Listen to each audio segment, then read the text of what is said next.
ನಮಸ್ಕಾರ ಸ್ನೇಹಿತರೆ, mastmagga.comಗೆ ಸ್ವಾಗತ. ನಾನು ಅಮರ್ ಪ್ರಸಾದ್. ಸ್ನೇಹಿತರೆ, ರಾಜ್ಯ ರಾಜಕಾರಣದಲ್ಲಿ ದೊಡ್ಡ ಸಂಚಲನ ಸೃಷ್ಟಿ ಮಾಡುವಂಥ ಬೆಳವಣಿಗೆ ನಡೀತಾ ಇದೆ. ಲೋಕಸಭಾ ಚುನಾವಣೆಯಲ್ಲಿ ರಾಜ್ಯದ 28ಕ್ಕೆ 28 ಸೀಟುಗಳನ್ನು ಪಡಿಬೇಕು ಅಂತ ಹಠ ತೊಟ್ಟಿರೋ ಬಿಜೆಪಿ ಈಗ ಮಾಸ್ಟರ್ ಪ್ಲಾನ್ ಮಾಡ್ತಾ ಇದೆ. ಸರ್ವೆಗಳಲ್ಲಿ ಏನು ಬರ್ತಾ ಇದೆ, ಲಾಸ್ಟ್ ಟೈಮ್ಗಿಂತ ಬಿಜೆಪಿ ಸೀಟ್ಗಳು ಕಮ್ಮಿ ಆಗುತ್ತೆ. ಎಷ್ಟು ಕಮ್ಮಿ ಆಗುತ್ತೆ ಅನ್ನೋ ಕ್ಲಾರಿಟಿ ಇಲ್ಲ. ಕೆಲವರು 6 ಕಮ್ಮಿ ಆಗುತ್ತೆ ಅಂದರೆ ಕೆಲವರು 8 ಕಮ್ಮಿ ಆಗ್ಬೋದು, ಕೆಲವರು 10 ಕಮ್ಮಿ ಆಗ್ಬೋದು ಅಂತ ಹೇಳ್ತಿದ್ದಾರೆ. ಇದು ಬಿಜೆಪಿಗೆ ಭಾಳ ತಲೆಬಿಸಿ ಕಾರಣ ಆಗಿದೆ. ಹೀಗಾಗಿ ಎಷ್ಟಾಗುತ್ತಷ್ಟು ನಂಬರ್ಸ್ ಇಂಪ್ರೂವ್ ಮಾಡ್ಕೋಬೇಕು ಅಂತ ಬಿಜೆಪಿ ಪ್ರಯತ್ನ ಪಡ್ತಾ ಇದೆ. ಲೋಕಸಭಾ ಚುನಾವಣೆಯಲ್ಲಿ ಮಾಜಿ ಸಿಎಂ ಕುಮಾರಸ್ವಾಮಿ ಅವರನ್ನ ಕಣಕ್ಕಿಳಿಸೋಕೆ ರೆಡಿ ಆಗ್ತಾ ಇದೆ ಬಿಜೆಪಿ. ಅಲ್ಲದೆ ಕುಮಾರಸ್ವಾಮಿ ಅವರು ಗೆದ್ದರೆ ಕೇಂದ್ರದಲ್ಲಿ ಅವ್ರನ್ನ ಮಂತ್ರಿ ಮಾಡೋದಾಗಿ ಖುದ್ದು ಪ್ರಧಾನಿ ಮೋದಿಯವರೇ ಕುಮಾರಸ್ವಾಮಿಗೆ ಬಿಗ್ ಆಫರ್ ಕೊಟ್ಟಿದ್ದಾರೆ ಅನ್ನೋ ವಿಚಾರ ಬಹಿರಂಗ ಆಗ್ತಿದೆ. ಹಾಗಾದರೆ ಈ ಮಾಸ್ಟರ್ ಪ್ಲಾನ್ ಹಿಂದಿರೋ ಮೋದಿ ಲೆಕ್ಕಾಚಾರ ಏನು? HDK ಯಾವ ಕ್ಷೇತ್ರದಿಂದ ಸ್ಪರ್ಧೆ ಮಾಡ್ತಾರೆ? ಕುಮಾರಸ್ವಾಮಿ ಸ್ಪರ್ಧೆ ಮಾಡಿದ್ರೆ ಬಿಜೆಪಿ JDS ಮೈತ್ರಿಗೆ ಏನು ಲಾಭ ಆಗುತ್ತೆ? ವೈಯಕ್ತಿಕವಾಗಿ ಕುಮಾರಸ್ವಾಮಿ ಅವರ ರಾಜಕೀಯ ಆವೃತ್ತಿ ಬದಲಾಗಬಹುದು. ಬಿಜೆಪಿಗೆ ಈ ಅನಿವಾರ್ಯತೆ ಯಾಕೆ ಬಂದಿದೆ? ಈ ಎಲ್ಲ ವಿಚಾರಗಳನ್ನ ಇವತ್ತಿನ ವರದಿಯಲ್ಲಿ ಚರ್ಚೆ ಮಾಡ್ತಾ ಹೋಗೋಣ. ಕುಮಾರಸ್ವಾಮಿಗೆ ಮೋದಿ ಮೆಗಾ ಆಫರ್. ಸ್ನೇಹಿತರೆ, ನಿರಂತರ 3ನೇ ಬಾರಿಗೆ ಕೇಂದ್ರದಲ್ಲಿ ಅಧಿಕಾರ ಹಿಡಿಯೋಕೆ ಪಣ ತೊಟ್ಟಿರೋ ಬಿಜೆಪಿ ಈ ಬಾರಿ ಕೇವಲ ಮೋದಿ ಅಲ್ಲದೆ, ಅಂದ್ರೆ ಕೇವಲ ಮೋದಿ ಹೆಸರಿನ ಅಲೆ ಮಾತ್ರ ಅಲ್ಲದೆ, ಹಿಂದುತ್ವದ ಮೇಲೆ ಮಾತ್ರ ಡಿಪೆಂಡ್ ಆಗೋದಲ್ಲದೆ ಬೇರೆನೂ ಕೂಡ ಒಂದಷ್ಟು ಸ್ಟ್ರಾಟಜಿ ಮಾಡೋಕೆ ಪ್ರಯತ್ನ ಪಡ್ತಾ ಇದೆ. ಕಸೂತಿ ಕೆಲಸ ಮಾಡೋ ಹಾಗೆ ದೇಶದ ಮೂಲೆ ಮೂಲೆಯಲ್ಲೂ ನಾಜೂಕಾಗಿ ರಾಜಕೀಯದ ಸಮೀಕರಣಗಳನ್ನ ಹೆಣಿತಾ ಇದೆ. ಗೆಲ್ಲೋಕೆ ಏನೇನು ಬೇಕೋ ಆ ಎಲ್ಲ ಅಸ್ತ್ರಗಳನ್ನು ಪ್ರಯೋಗಿಸ್ತಾ ಇದೆ. ಇದೇ ದಾರಿಯಲ್ಲಿ ಕರ್ನಾಟಕದಲ್ಲಿ JDS ಜೊತೆಗೆ ಮೈತ್ರಿಯನ್ನ ಅನೌನ್ಸ್ ಮಾಡಲಾಯಿತು. ಈಗ ಈ ಮೈತ್ರಿಗೆ ಇನ್ನಷ್ಟು ಬಲ ತುಂಬೋಕೆ ಸೀದಾ ಕುಮಾರಸ್ವಾಮಿಯನ್ನ 2024ರ ಲೋಕಸಭಾ ಎಲೆಕ್ಷನ್ಗೆ ನಿಲ್ಲಿಸೋಕೆ ಮುಂದಾಗಿದೆ. ಜೊತೆಗೆ ಚುನಾವಣೆ ಗೆದ್ದ ನಂತರ ಕೇಂದ್ರ ಸಚಿವರನ್ನಾಗಿ ಮಾಡಬೇಕು ಅನ್ನೋ ಪ್ಲಾನ್ ಕೂಡ ಇದೆ. ಬಿಜೆಪಿಯ ಹಿರಿಯ ನಾಯಕರಲ್ಲಿ ಇಂಥ ಒಂದು ಚಿಂತನೆ ಹೊಮ್ಮಿದ ಕೂಡಲೇ ಅದನ್ನು ಬಿಜೆಪಿ ತ್ರಿಮೂರ್ತಿಗಳಾದ ಪ್ರಧಾನಿ ನರೇಂದ್ರ ಮೋದಿ, ಕೇಂದ್ರ ಗೃಹ ಮಂತ್ರಿ ಅಮಿತ್ ಶಾ, ಬಿಜೆಪಿ ರಾಷ್ಟ್ರೀಯ ಅಧ್ಯಕ್ಷ JP ನಡ್ಡಾ ಅವರೊಂದಿಗೆ ಚರ್ಚಿಸಲಾಗಿದೆ. ಅದಕ್ಕೆ ಮೂವರು ನಾಯಕರು ಇದು ಒಳ್ಳೆ ಐಡಿಯಾ ಅಂತ ಸಮ್ಮತಿ ಸೂಚಿಸಿದ್ದಾರೆ. ಜೊತೆಗೆ ಈ ವಿಚಾರವಾಗಿ ಖುದ್ದು ನರೇಂದ್ರ ಮೋದಿಯವರ ಕಡೆಯಿಂದಲೇ ಕುಮಾರಸ್ವಾಮಿ ಅವರಿಗೆ ಸಂದೇಶ ಕಳಿಸಲಾಗಿದೆ ಅನ್ನೋ ಮಾಹಿತಿ ಬಂದಿದೆ.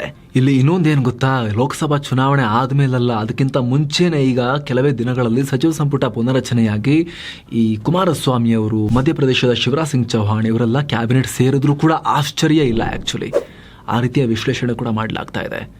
ಬಟ್ ಲೋಕಸಭಾ ಚುನಾವಣೆ ಆದಮೇಲಂತೂ ಒಂದು ವೇಳೆ ಸರ್ಕಾರ ಬಂದರೆ, ಇವರು MP ಆದರೆ ಮಂತ್ರಿ ಆಗೋದು ಫಿಕ್ಸ್ ಅನ್ನೋ ಮಟ್ಟಿಗೆ ಚರ್ಚೆ ನಡೀತಾ ಇದೆ. ಈ ವಿಚಾರವನ್ನು ಮಾಜಿ ಬಿಜೆಪಿ ಸಚಿವ, ಬಿಜೆಪಿಯ ರಾಜ್ಯಾಧ್ಯಕ್ಷರಾಗಿದ್ದಂಥ, ಬಿಜೆಪಿಯಿಂದ ಈ ಹಿಂದೆ DCM ಎಲ್ಲ ಆಗಿದ್ದಂಥ KS ಈಶ್ವರಪ್ಪರೇ ಕನ್ಫರ್ಮ್ ಮಾಡಿದ್ದಾರೆ.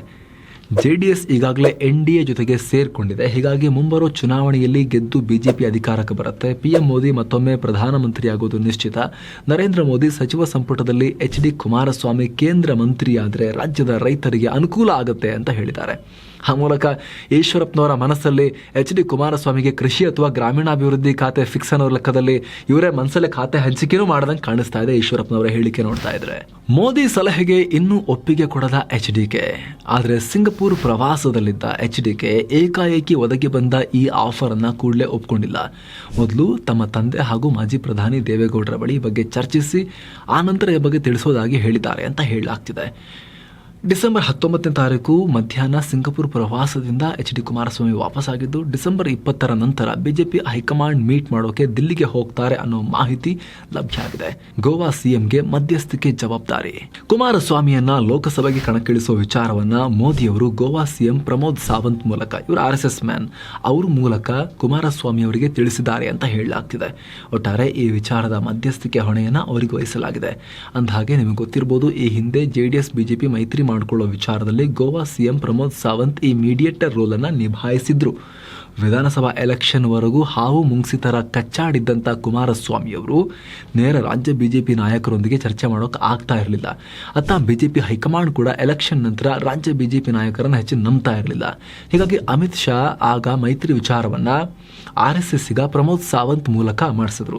ಕುಮಾರಸ್ವಾಮಿ ಅವರು ನಿಖಿಲ್ ಜೊತೆಗೆ ಗೋವಾಗೆ ಹೋಗಿ ಮಾತಾಡ್ಕೊಂಡ್ ಬಂದಿದ್ರು. ಆವಾಗಿಂದ ಇಬ್ಬರ ನಡುವೆ ಒಂದೊಳ್ಳೆ ರ್ಯಾಪೋ ಬಿಲ್ಡ್ ಆಗಿತ್ತು. ಈಗ HDKನ ರಾಷ್ಟ್ರ ರಾಜಕಾರಣಕ್ಕೆ ಕರ್ತರೋ ವಿಚಾರವನ್ನ ಪ್ರಮೋದ್ ಸಾವಂತ್ ಮೂಲಕವೇ ಮಾಡಲಾಗ್ತಾ ಇದೆ ಅನ್ನೋದು ಕೂಡ ಕ್ಲಿಯರ್ ಆಗ್ತಾ ಇದೆ. 2 ಕ್ಷೇತ್ರಗಳ ಮೇಲೆ ಕಣ್ಣು. ಇನ್ನು ಕುಮಾರಸ್ವಾಮಿ ಅವರನ್ನ ಕಣಕ್ಕಿಳಿಸೋಕೆ ಈಗಾಗಲೇ ಎಲ್ಲ ತಯಾರಿ ನಡೆಸಲಾಗ್ತಾ ಇದ್ದು, ಲೋಕಸಭಾ ಎಲೆಕ್ಷನ್ಗಳಲ್ಲಿ JDS ಭದ್ರಕೋಟೆ ಯಾವುದು ಅಂತ ಆಂತರಿಕ ಸಮೀಕ್ಷೆ ನಡೆಸಲಾಗ್ತಾ ಇದೆ. ಸದ್ಯಕ್ಕೆ ಈ ಸಮೀಕ್ಷಾ ವರದಿಯಲ್ಲಿ ಚಿಕ್ಕಬಳ್ಳಾಪುರ ಹಾಗೂ ಬೆಂಗಳೂರು ಉತ್ತರ ಕ್ಷೇತ್ರಗಳಲ್ಲಿ JDSಗೆ ಒಳ್ಳೆ ಚಾನ್ಸ್ ಇದೆ ಅಂತ ಹೇಳಲಾಗಿದೆ. ಹೀಗಾಗಿ ಈ 2 ಸ್ಥಾನಗಳಲ್ಲಿ ಒಂದನ್ನ ಸೆಲೆಕ್ಟ್ ಮಾಡಿ ಅಲ್ಲಿಂದಲೇ ಕುಮಾರಸ್ವಾಮಿ ಅವರನ್ನ ನಿಲ್ಲಿಸೋಕೆ ಬಿಜೆಪಿ ಪ್ಲಾನ್ ಮಾಡ್ತಾ ಇದೆ. ಜನವರಿಯಲ್ಲಿ ಬಿಜೆಪಿ JDS ಜೆಡಿಎಸ್ ಸೀಟ್ ಹಂಚಿಕೆ ಪ್ರಕ್ರಿಯೆ ಫೈನಲ್ ಆಗುತ್ತೆ. ಆ ಬಳಿಕ ಇದೆಲ್ಲ ಕ್ಲಿಯರ್ ಪಿಕ್ಚರ್ ಸಿಗುತ್ತೆ. HDK ಮೀನಾಮೇಷ ಯಾಕೆ? ಕುಮಾರಸ್ವಾಮಿ ಅವರಿಗೆ ಇದು ಒಳ್ಳೆ ಆಫರ್ ಅಲ್ವಾ? ಇಲ್ಲಿ BJP ಕಾಂಗ್ರೆಸ್ನವ್ರ ಜೊತೆಗೆ ದಿನ ಬೆಳಗಾದರೆ ಜಗಳ ಆಡೋದಕ್ಕಿಂತ ಇನ್ನು 5 ವರ್ಷ ಅಂತೂ ಫುಲ್ ಮರುಭೂಮಿ ಅವರಿಗೆ ರಾಜ್ಯದಲ್ಲಿ ಏನು ವರ್ಕೌಟ್ ಆಗಲ್ಲ. ಯಾಕಂದರೆ ಕಾಂಗ್ರೆಸ್ ಸ್ಟ್ರಾಂಗ್ ಮೆಜಾರಿಟಿಯೊಂದಿಗೆ ಬಂದಿದೆ. ಹೀಗಾಗಿ ನೇರವಾಗಿ ಕೇಂದ್ರದಲ್ಲಿ ಮಿನಿಸ್ಟರ್ ಆಗಿಬಿಡ್ಬೋದಲ್ಲ, ನೆಕ್ಸ್ಟ್ ಅಸೆಂಬ್ಲಿ ಎಲೆಕ್ಷನ್ ತನಕ ಅಲ್ಲೊಂದು ಹೆಸರು ಮಾಡ್ಕೋಬೋದಲ್ಲ ಅನ್ನೋ ಲೆಕ್ಕಾಚಾರ. ಹಾಗಿದ್ದು ಇವ್ರನ್ನ ಯಾಕೆ ಯೋಚನೆ ಮಾಡ್ತಿದ್ದಾರೆ ಅನ್ನೋ ಪ್ರಶ್ನೆ ನಿಮಗೆ ಬಂದಿರ್ಬೋದು. ಆದರೆ ಸ್ನೇಹಿತರೆ, HDK ಈ ಆಫರನ್ನು ಒಪ್ಪಿದ್ದೇ ಆದರೆ ಕುಮಾರಸ್ವಾಮಿಯವರ ಪಾಲಿಗೆ ಇದು ದೊಡ್ಡ ನಿರ್ಧಾರ ಆಗುತ್ತೆ. ರಾಜ್ಯ ರಾಜಕಾರಣದಿಂದ ರಾಷ್ಟ್ರ ರಾಜಕಾರಣಕ್ಕೆ ಕಾಲಿಡ್ತಾರೆ. ರಾಜ್ಯ ರಾಜಕಾರಣಕ್ಕೂ ರಾಷ್ಟ್ರ ರಾಜಕಾರಣಕ್ಕೂ ಅಜಗಜಾಂತರ ವ್ಯತ್ಯಾಸ ಇದೆ. ಒಂದು ವೇಳೆ ಅಲ್ಲಿ ಸರ್ವೈವ್ ಆಗಲಿಲ್ಲ ಅಂದರೆ ರಾಜ್ಯ ರಾಜಕಾರಣಕ್ಕೆ ವಾಪಸ್ ಬರೋದು, ಮತ್ತೊಂದ್ಸಲಿ ಡಿಸಿಷನ್ ತಗೋಬೇಕಾಗತ್ತೆ. ಆದರೆ ಇದೆಲ್ಲದರ ಜೊತೆಗೆ HDKಗೆ ಕಾಡ್ತಿರೋ ವಿಚಾರ ಅಂದರೆ ರಾಷ್ಟ್ರ ರಾಜಕಾರಣಕ್ಕೆ ಹೋದರೆ ರಾಜ್ಯದ ಕಂಟ್ರೋಲ್ ತಪ್ಪು ಹೋಗಿಬಿಟ್ರೆ, JDS ಲೀಡರ್ಗಳೇ ಸ್ಟೇಟಲ್ಲಿ ಇಲ್ಲ ಅಂತ ಆಗಿಬಿಟ್ರೆ, ಮೈತ್ರಿಯ ಹಿಡಿತ ಸಂಪೂರ್ಣ BJP ಕೈ ಕೊಟ್ಟಂಗಾಗುತ್ತಲ್ವಾ? ಈ ರೀತಿ ಎಲ್ಲ ಪ್ರಶ್ನೆಗಳನ್ನು ಅವರು ಯೋಚನೆ ಮಾಡ್ತಿರೋ ಥರ ಕಾಣಿಸ್ತಾ ಇದೆ. ಹೀಗಾಗಿ ಮೊದಲು ತಮ್ಮ ತಂದೆಯವರ ಹತ್ರ ಮಾತಾಡಿ ನಂತರ ಡಿಸೈಡ್ ಮಾಡ್ತೀನಿ ಅಂತ ಕುಮಾರಸ್ವಾಮಿ ಹೇಳಿದ್ದಾರೆ ಅನ್ನೋ ಲೆಕ್ಕಾಚಾರ ಇದೆ. ಮುಂಚೆ ಕೂಡ HD ಕುಮಾರಸ್ವಾಮಿ ಪಾರ್ಲಿಮೆಂಟಿಗೆ ಹೋಗಿದ್ರು, ಆಮೇಲೂ ಕೂಡ ಕಂಟೆಸ್ಟ್ ಮಾಡಿ ಸೋತಿದ್ದು ಕೂಡ ಇದೆ. ಹಾಗೆಲ್ಲ ಇದ್ರೂ ಕೂಡ ಅಲ್ಲಿ ಹೋಗಿ ಮಿನಿಸ್ಟರ್ ಆಗ್ತೀನಿ ಅನ್ನೋ ಲೆಕ್ಕಾಚಾರದಲ್ಲೇ ಆ ರೀತಿ ಅವರು ಮಾಡ್ದಂಗಿಲ್ಲ. ಓಕೆ, ಇಲ್ಲೇನಿಲ್ಲ, ಇಲ್ಲೇನು ಆಗಿಲ್ಲ, ಅಸೆಂಬ್ಲಿಲೇನು ಕೆಲಸ ಇಲ್ಲ, ಜೊತೆಗೆ ಪಾರ್ಲಿಮೆಂಟ್ನಲ್ಲಿ ಓಡಾಡಿ ಅಲ್ಲಿನ ಅನುಭವ ಗಳಿಸ್ಕೋಬೋದು ಅನ್ನೋ ಲೆಕ್ಕಾಚಾರ ಅಷ್ಟೇ ಅಲ್ಲಿಗೆ ಸೀಮಿತ ಆಗಿತ್ತು. ಆದರೆ ಈ ಬಾರಿ ನೇರವಾಗಿ ಮೋದಿ ಕ್ಯಾಬಿನೆಟ್ನಲ್ಲಿ ಮಂತ್ರಿಯ ಆಫರ್ ಕಣ್ಮುಂದೆ ಇರೋದ್ರಿಂದ ಇದನ್ನು ಸ್ವಲ್ಪ ಸೀರಿಯಸ್ ಆಗಿ ಥಿಂಕ್ ಮಾಡಿ ಡಿಸಿಷನ್ ತಗೋಬೇಕಾಗತ್ತೆ ಕುಮಾರಸ್ವಾಮಿ ಅವರು. ಹಾಗಾಗಿನೇ ಯೋಚನೆ ಮಾಡ್ತಾ ಇದ್ದಾರೆ. HDK ಸಚಿವರನ್ನಾಗಿ ಮಾಡೋ ಹಿಂದೆ BJP ಲೆಕ್ಕಾಚಾರ ಏನು?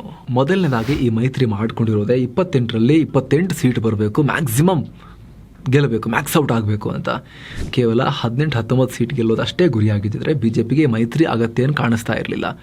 ಹೀಗಾಗಿ ಅದು ಸಾಧ್ಯ ಆಗಬೇಕು ಅಂದರೆ ಕೇವಲ BJP ಅಷ್ಟೇ ಚೆನ್ನಾಗಿ ಪರ್ಫಾರ್ಮ್ ಮಾಡಿದ್ರೆ ಸಾಕಾಗಲ್ಲ. JDS ಕೂಡ ಫೈರ್ ಆಗಬೇಕು, JDSನ ಎಂಜಿನ್ ಕೂಡ ಆನ್ ಆಗಬೇಕು. JDSನ ಮತಗಳು BJPಗೆ ಬರಬೇಕು, BJP ಮತಗಳು JDSಗೆ ಬೀಳಬೇಕು. ಆ ಒಂದು ಡೀಪ್ ಅಂಡರ್ಸ್ಟ್ಯಾಂಡಿಂಗ್ ಎರಡೂ ಪಾರ್ಟಿಗಳ ಮಧ್ಯೆ, ಮತದಾರರ ನಡುವೆ, ಎರಡೂ ಪಾರ್ಟಿಯ ಬೆಂಬಲಿಗರ ಮಧ್ಯೆ, ಕಾರ್ಯಕರ್ತರ ನಡುವೆ ಆ ಸಹೋದರತ್ವ ಬರಬೇಕು. ಕುಮಾರಸ್ವಾಮಿಯನ್ನ ಜೊತೆಗೆ ನಿಲ್ಲಿಸ್ಕೊಂಡು ಅವರನ್ನು ದೊಡ್ಡದಾಗಿ ಬಿಂಬಿಸದೆ ಹೋದರೆ ಅದು ಸಾಧ್ಯ ಆಗೋದು ಕಷ್ಟ. ಪ್ರಜ್ವಲ್ಲು, ನಿಖಿಲ್ ಇವರೆಲ್ಲ ಸ್ಪರ್ಧೆ ಮಾಡಿದ್ರೆ ಹಬ್ಬಬ್ಬ ಅಂದರೆ ಅವ್ರ ಕ್ಷೇತ್ರಗಳನ್ನು ಸ್ವಲ್ಪ ಏನಾದ್ರು ಫೈಟ್ ಮಾಡಿ ಅಲ್ಲೇನಾದ್ರು ಪ್ರಯತ್ನ ಪಡ್ಬೋದು. ಆದರೆ BJP ಅಂದ್ಕೊಂಡಂತೆ ಒಕ್ಕಲಿಗರ ಪ್ರಾಬಲ್ಯರು ಸುತ್ತಮುತ್ತಲ ಕ್ಷೇತ್ರಗಳಲ್ಲಿ ಪ್ರಭಾವ ಆಗಲ್ಲ. ವೋಟ್ ಟ್ರಾನ್ಸ್ಫರ್ ಈ ಪಾರ್ಟಿಯಿಂದ ಆ ಪಾರ್ಟಿಗೆ, ಆ ಪಾರ್ಟಿಯಿಂದ ಈ ಪಾರ್ಟಿಗೆ ಸಲೀಸಾಗಿ ಆಗೋ ಲಕ್ಷಣ ಇಲ್ಲ. ಹೀಗಾಗಿ ಕುಮಾರಸ್ವಾಮಿಯವರು ಈಗ ಬೆಂಗಳೂರು ಉತ್ತರ ಅಥವಾ ಚಿಕ್ಕಬಳ್ಳಾಪುರದಲ್ಲಿ ಸ್ಪರ್ಧೆ ಮಾಡಿದ್ರೆ ಅಥವಾ ಕೋಲಾರ, ತುಮಕೂರು ಸೇರಿದಂತೆ 3-4 ಜಿಲ್ಲೆಗಳಲ್ಲಿ ಒಕ್ಕಲಿಗರ ಮತಗಳು ಕ್ರೋಢೀಕರಣ ಆಗುತ್ತೆ. ಬೆಂಗಳೂರು ಉತ್ತರದಲ್ಲಿ BJP ಕ್ಯಾಂಡಿಡೇಟ್ ಹಾಕಿದ್ರೆ ಅಲ್ಲಿ ಕೂಡ ಒಕ್ಕಲಿಗ ಮತಗಳು BJPಗೆ ಬರುತ್ತೆ.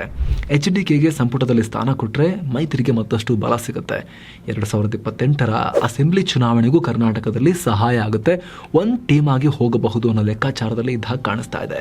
ಜೊತೆಗೆ ಮೋದಿ ಸರ್ಕಾರ ಬಂದು 10 ವರ್ಷ ಆಯಿತು. ರಾಜ್ಯದಲ್ಲಿ ಮೋದಿ ಸರ್ಕಾರದ ಮುಖ ಯಾರು? ತೇಜಸ್ವಿ ಸೂರ್ಯ, ಪ್ರತಾಪ್ ಸಿಂಹರಂತ MP ಬಿಟ್ಟರೆ ಕೇಂದ್ರ ಸಚಿವರುಗಳು ರಾಜ್ಯದಲ್ಲಿ ದೊಡ್ಡ ಪ್ರಮಾಣದಲ್ಲಿ ಮೋದಿ ಸರ್ಕಾರದ ಮುಖವಾಗಿ, ಮೋದಿ ಸರ್ಕಾರದ ಸಾಧನೆಯನ್ನ ಡಂಗುರ ಸಾರಿಸ್ಕೊಂಡು ಯಾರು ಹೋಗ್ತಿದ್ದಾರೆ? ಮೋದಿ ಸರ್ಕಾರದ ದೊಡ್ಡ ವಾಯ್ಸ್ ಆಗಿ ಯಾವ ಮಿನಿಸ್ಟರ್ ಕಾಣಿಸೋಕೆ ಸಿಗ್ತಾರೆ? ಪ್ರಹ್ಲಾದ್ ಜೋಶಿ ಅಂತ ಅವ್ರು ಇದ್ದಾರೆ. ಅವ್ರನ್ನ ಎಷ್ಟು ಎಂಪವರ್ ಮಾಡಿದ್ರು ಕೂಡ, ಅವ್ರು ಎಷ್ಟೇ ಸ್ಟೇಟ್ಮೆಂಟ್ ಕೊಟ್ಟರು ಕೂಡ ಅದು ಮಾಸಸ್ಗೆ ರೀಚ್ ಆಗ್ತಾ ಇದೆಯಾ? ಅವ್ರಿಗೆ ಮಾಸ್ ಅಪೀಲ್ ಇದೆಯಾ? ಈ ಪ್ರಶ್ನೆಯನ್ನು BJP ಹೈಕಮಾಂಡ್ ಕೂಡ ಕೇಳ್ಕೊಂಡಿರುತ್ತೆ. ಹಾಗೆ ನೋಡೋಕೆ ಹೋದರೆ ತೇಜಸ್ವಿ ಸೂರ್ಯ, ಪ್ರತಾಪ್ ಸಿಂಹರಂತ ಯುವ MP ರೀಚ್ ಆದಷ್ಟು ಕೂಡ ಪ್ರಹ್ಲಾದ್ ಜೋಶಿ ಅವರು ಒಬ್ಬ ಸಚಿವನಾಗಿ ರೀಚ್ ಆಗ್ಲಿಕ್ಕೆ ಸಾಧ್ಯ ಆಗಿಲ್ಲ. ಹೀಗಿರಬೇಕಾದ್ರೆ ಕುಮಾರಸ್ವಾಮಿಯಂತಹ ಆರ್ಟ್ ಆಫ್ ನ್ಯೂಸ್ ಮೇಕಿಂಗ್ನ ಕರಗತ ಮಾಡಿಕೊಂಡಿರೋ, ಆ ಕಲೆಯನ್ನು ಸಿದ್ಧಿಸಿಕೊಂಡಿರೋ ರಾಜಕಾರಣಿ ಮೋದಿ ಸರ್ಕಾರದ ಮಿನಿಸ್ಟರ್ ಆದರೆ ರಾಜ್ಯದಲ್ಲಿ ಮೋದಿ ಸರ್ಕಾರದ ಮುಖವನ್ನಾಗಿ ಅವರನ್ನು ಪ್ರೊಜೆಕ್ಟ್ ಮಾಡೋಕ್ಕೆ ಸಾಧ್ಯ ಆಗಿಬಿಟ್ರೆ, ಆ ಪರಿ ಅಂಡರ್ಸ್ಟ್ಯಾಂಡಿಂಗ್ BJP ಹೈಕಮಾಂಡ್ ಮತ್ತು ಕುಮಾರಸ್ವಾಮಿ ಅವ್ರ ನಡುವೆ ಬಂದುಬಿಟ್ರೆ ಅದಕ್ಕಿಂತ ದೊಡ್ಡ ಪ್ಲಸ್ ಪಾಯಿಂಟ್ ಇಲ್ಲ ಅನ್ನೋ ಲೆಕ್ಕಾಚಾರದಲ್ಲಿ BJP ಹೈಕಮಾಂಡ್ ಕೂಡ ಇದ್ದಂಗೆ ಕಾಣಿಸ್ತಾ ಇದೆ. ಅದಕ್ಕೆ ಬೇಕಾದ ಎಲ್ಲ ವಿದ್ಯಾರ್ಹತೆಯನ್ನು ಕುಮಾರಸ್ವಾಮಿ ಕೂಡ ಗಳಿಸ್ಕೊಳ್ತಾ ಇದ್ದಾರೆ. JDSನ ಲೀಡರ್ ಆಗಿದ್ದಂಥ ಕುಮಾರಸ್ವಾಮಿ ಒಬ್ಬ BJPಯನ್ ಹೇಗಿರಬೇಕು, BJPಯ ಒಳಗೆ ಸಿಂಕ್ ಆಗಲಿಕ್ಕೆ ಬೇಕಾಗಿರುವಂಥ ಅರ್ಹತೆಗಳು ಅದನ್ನು ರೂಢಿಸ್ಕೊಳ್ತಾ ಇದ್ದಾರೆ. ನೀವು ಆಲ್ರೆಡಿ ಸೋಷಿಯಲ್ ಮೀಡಿಯಾಗಳಲ್ಲೆಲ್ಲ ಅವರ ಹೇಳಿಕೆಗಳನ್ನು ನೋಡಿರ್ಬೋದು. JDS ಲೀಡರ್ ಕುಮಾರಸ್ವಾಮಿಗೂ ಈಗ BJPಯೊಂದಿಗೆ ಮೈತ್ರಿ ಮಾಡಿಕೊಂಡಿರೋ ಕುಮಾರಸ್ವಾಮಿ ಅವರ ಹೇಳಿಕೆಗಳಿಗೂ ಅಜಗಜಾಂತರ ವ್ಯತ್ಯಾಸ ಇದೆ. ಕೆಲವೊಂದು ಸಲಿಯಂತೂ ಕರ್ನಾಟಕ BJP ನಾಯಕರನ್ನು ಮೀರಿಸುವಂತೆ ಹಿಂದುತ್ವವಾದಿ ನಾಯಕನಾಗಿ ಕಾಣಿಸ್ಕೊಳ್ತಿದ್ದಾರೆ ಕುಮಾರಸ್ವಾಮಿ ಅವರು. ಯತ್ನಾಳ್ಗೆ ಟಕ್ಕರ್ ಕೊಡೋ ಮಟ್ಟಿಗೆ ಕುಮಾರಸ್ವಾಮಿ ಅವರು ಹಿಂದುತ್ವವಾದಿ ನಾಯಕನಾಗಿ ಬದಲಾಗ್ತಾ ಇದ್ದಾರೆ. ಇದೆಲ್ಲವೂ ಕೂಡ BJP JDSನ ಈ ಮದುವೆ ಅಥವಾ ಗೊತ್ತಿಲ್ಲ, ಮರ್ಜ್ ಅಂದರೆ ಅಫಿಷಿಯಲ್ ಮರ್ಜೋ ಅನ್ಅಫಿಷಿಯಲ್ ಮರ್ಜೋ, ಇದಕ್ಕೆ ಪೂರಕವಾಗಿಯೇ ಇರೋ ರೀತಿ ಕಾಣಿಸ್ತಾ ಇದೆ. ಒಂದು ವೇಳೆ JDSನ ಸಪರೇಟ್ ಆಗಿ ಉಳಿಸ್ಕೋಬೇಕು ಅಂದ್ರೂ ಕೂಡ ಕುಮಾರಸ್ವಾಮಿ ಅವರಿಗೆ ಬಿಜೆಪಿಯೊಂದಿಗಿನ ಮೈತ್ರಿ ಅನಿವಾರ್ಯ. ಬಿಜೆಪಿಗೆ ಇದು ಮತ್ತೊಂದು ಮೈತ್ರಿ, ಬೇರೆ ಬೇರೆ ರಾಜ್ಯಗಳಲ್ಲಿ ಬೇರೆ ಬೇರೆ ಒಟ್ಟಿ ಮೈತ್ರಿ ಮಾಡ್ಕೊಳ್ತಾರೆ, ಇದು ಇನ್ನೊಂದು ಮೈತ್ರಿ. ಆದರೆ JDSಗೆ ಇದು ಮಾಡು ಇಲ್ಲವೇ ಮಾಡಿ ಸಿಚುವೇಶನ್ ಇದೆ. JDS ಅನ್ನ ಒಂದು ಪ್ರತ್ಯೇಕ ಪಕ್ಷವಾಗಿ ಉಳಿಸ್ಕೊಂಡು ಆ ಪ್ರತ್ಯೇಕತೆ ಇಟ್ಕೊಂಡ್ರೂ ಕೂಡ ಅದನ್ನು ಉಳಿಸ್ಕೊಂಡು ಬೆಳೆಸ್ಕೊಂಡು ಹೋಗೋಕೆ ಈ ಮೈತ್ರಿ ಬೇಕೇ ಬೇಕಾಗಿತ್ತು JDSಗೆ. ಯಾಕಂದ್ರೆ ಅವರ ಮತ ಬ್ಯಾಂಕ್ ಅನ್ನ DKಶಿ ಚೆನ್ನಾಗಿ ಎಳ್ಕೊಂಡು ಕಾಂಗ್ರೆಸ್ ಕಡೆ ತಗೊಂಡು ಹೋಗ್ತಾ ಇದ್ದಾರೆ. JDS ವೀಕ್ ಆಗ್ತಾ ಹೋಗ್ತಾ ಇದೆ. ಹೀಗಾಗಿ ಪೊಲಿಟಿಕಲಿ ತಮ್ಮ ರಿಲೆವೆನ್ಸ್ ಅನ್ನ ಪ್ರೂವ್ ಮಾಡಬೇಕಾಗಿದೆ ಕುಮಾರಸ್ವಾಮಿ ಅವರು. ಜೊತೆಗೆ ಮತ್ತಷ್ಟು ಅದನ್ನ ಬಲಪಡಿಸಿಕೊಂಡು ಬಿದ್ದು ಹೋಗಿರೋ ತಮ್ಮ ಪೊಲಿಟಿಕಲ್ ಕ್ಯಾಪಿಟಲ್ ಅನ್ನ ಮತ್ತೊಮ್ಮೆ ಸಾಬೀತು ಮಾಡಿ ಸ್ಥಾಪಿಸಿ ತೋರಿಸಬೇಕಾಗಿದೆ. ಕುಟುಂಬ ರಾಜಕಾರಣ, ನಿಖಿಲ್ ಪ್ರಜ್ವಲ್ ಕಥೆ ಏನು? ಕಾಂಗ್ರೆಸ್ ವಿರುದ್ಧ ಬಿಜೆಪಿಯ ದೊಡ್ಡ ಅಸ್ತ್ರ ಏನು ಅಂದ್ರೆ, ಈ ಮುಂಚೆ JDS ವಿರುದ್ಧವೂ ಬಿಜೆಪಿಯ ದೊಡ್ಡ ಅಸ್ತ್ರ ಏನು ಅಂದ್ರೆ, ಹಲವಾರು ಕುಟುಂಬ ರಾಜಕಾರಣಗಳ ಪಕ್ಷ ಇದಾವಲ್ಲ, ಈ SP, ಈ ಕಡೆ ಈಗ BSP ಕೂಡ, ಆ ಕಡೆಗೆ RJD ಲಾಲು ಯಾದವ್ ಅವ್ರದ್ದು, ಈ ಕಡೆ DMK ಅವ್ರದ್ದು, ಶಿವಸೇನೆ ಉದ್ಧವ್ ಠಾಕ್ರೆಯ ಶಿವಸೇನೆ, ಈ ರೀತಿ ಎಲ್ಲಿ ನೋಡಿದ್ರು ಬಿಜೆಪಿ ಮೇನ್ ಏನು ಹೈಲೈಟ್ ಮಾಡುತ್ತೆ ತನ್ನ ಪಾಲಿಟಿಕ್ಸ್ನಲ್ಲಿ, ಕುಟುಂಬ ರಾಜಕಾರಣಿಗಳು ಇವರು ಅಂತ. ಈಗ ಕುಮಾರಸ್ವಾಮಿ ಅವರು ಕಂಟೆಸ್ಟ್ ಮಾಡಿದ್ರೆ ಅಲ್ಲಿಗೆ ನಿಖಿಲ್, ಪ್ರಜ್ವಲ್, ದೇವೇಗೌಡರು ಒಂದೇ ಮನೆಯಲ್ಲಿ 3-4 ಜನ ಕಂಟೆಸ್ಟ್ ಮಾಡ್ದಂಗೆ ಆಗುತ್ತಲ್ಲ ಅನ್ನೋ ಪ್ರಶ್ನೆ ಬರ್ಬೋದು. ಆದರೆ ಸದ್ಯಕ್ಕಿರೋ ಮಾಹಿತಿ ಪ್ರಕಾರ ದೇವೇಗೌಡರು ಈ ಚುನಾವಣೆಗೆ ಸ್ಪರ್ಧೆ ಮಾಡಲ್ಲ, ಅವ್ರಿಗೆ ತುಂಬಾ ವಯಸ್ಸಾಗಿದೆ. ಹಾಸನನ್ನ ಪ್ರಜ್ವಲ್ಗೆ ಬಿಟ್ಟುಕೊಡ್ತೀನಿ ಅಂತ ಹೇಳಿದ್ದಾರೆ. ಇನ್ನು ಈ ಆಫರ್ ಪ್ರಸ್ತಾಪಕ್ಕೂ ಮುಂಚೆ ಕುಮಾರಸ್ವಾಮಿ ಅವರು ನಿಖಿಲ್ನ ಮಾತ್ರ ಲೋಕಸಭೆಗೆ ಕಣಕ್ಕಿಳಿಸಬೇಕು ಅಂತ ಅನ್ಕೊಂಡಿದ್ರಂತೆ. ಆದ್ರೆ ಈಗ ತಾವೇ ಸ್ಪರ್ಧೆ ಮಾಡೋದ್ರಿಂದ ನಿಖಿಲ್ ಕೂಡ ಬೇಡ ಅಂತ ಕುಮಾರಸ್ವಾಮಿ ಅವರು ಹೇಳ್ಬೋದು. ಜೊತೆಗೆ ಲೋಕಸಭೆಯಲ್ಲಿ ವಿನ್ ಆದ್ರೆ ಹೇಗೂ ಚನ್ನಪಟ್ಟಣ ವಿಧಾನಸಭಾ ಕ್ಷೇತ್ರ ಖಾಲಿಯಾಗುತ್ತೆ. ಬೈ ಎಲೆಕ್ಷನ್ ಅಲ್ಲಿ ನಿಖಿಲ್ ಅಲ್ಲಿಂದ ಮೈತ್ರಿ ಅಭ್ಯರ್ಥಿಯಾಗಿ ಸ್ಪರ್ಧೆ ಮಾಡೋ ಲೆಕ್ಕಾಚಾರ ಕೂಡ ಹಾಕ್ತಾ ಇರ್ಬೋದು. ಅವಾಗ ಏನಾಗುತ್ತೆ, ಇಬ್ಬರೇ ಸ್ಪರ್ಧೆ ಮಾಡ್ದಂಗಾಗುತ್ತೆ. ಕುಮಾರಸ್ವಾಮಿ ಮತ್ತು ಪ್ರಜ್ವಲ್ ರೇವಣ್ಣ ಮಾತ್ರ ಫ್ಯಾಮಿಲಿಯಿಂದ ಲೋಕಸಭೆಗೆ ಸ್ಪರ್ಧೆ ಮಾಡ್ದಂಗಾಗುತ್ತೆ. ಸೊ ಈ ಎಲ್ಲ ಕ್ಯಾಲ್ಕುಲೇಷನ್ ಅನ್ನ ಈ ಕ್ಷಣಕ್ಕೆ ಮಾಡ್ಲಾಗ್ತಾ ಇದೆ. ಈ ಕ್ಯಾಲ್ಕುಲೇಷನ್ ನಿಂದ ಹೊರಬರೋ ಅಂತಿಮ ಆ ಫಿಗರ್ ಅಥವಾ ರಿಸಲ್ಟ್ ಏನು ಅನ್ನೋದು ಇನ್ನೂ ಕೂಡ ಸ್ಪಷ್ಟ ಇಲ್ಲ. ಆದರೆ ಈ ಕ್ಷಣಕ್ಕೆ ಕುಮಾರಸ್ವಾಮಿಯವರು ಕೇಂದ್ರ ಮಂತ್ರಿ ಆಗೋದು ಇವಾಗಲೇ ಅಥವಾ ಲೋಕಸಭಾ ಚುನಾವಣೆಗೆ ಸ್ಪರ್ಧಿಸಿ ನೆಕ್ಸ್ಟ್ ಮೋದಿ ಗೌರ್ಮೆಂಟ್ ಬಂದರೆ ಅಲ್ಲಿ, ಈ ಪಾಸಿಬಿಲಿಟಿ ಅಂತೂ ತುಂಬ ಸ್ಟ್ರಾಂಗ್ ಆಗಿ ಚರ್ಚೆಗೆ ಒಳಪಡ್ತಾ ಇದೆ, ಡಿಸ್ಕಷನ್ಸ್ ನಡೀತಾ ಇದೆ. Thank you so much. ಮತ್ತೆ ಭೇಟಿ ಆಗ್ತಿರೋಣ. ನಮಸ್ತೆ.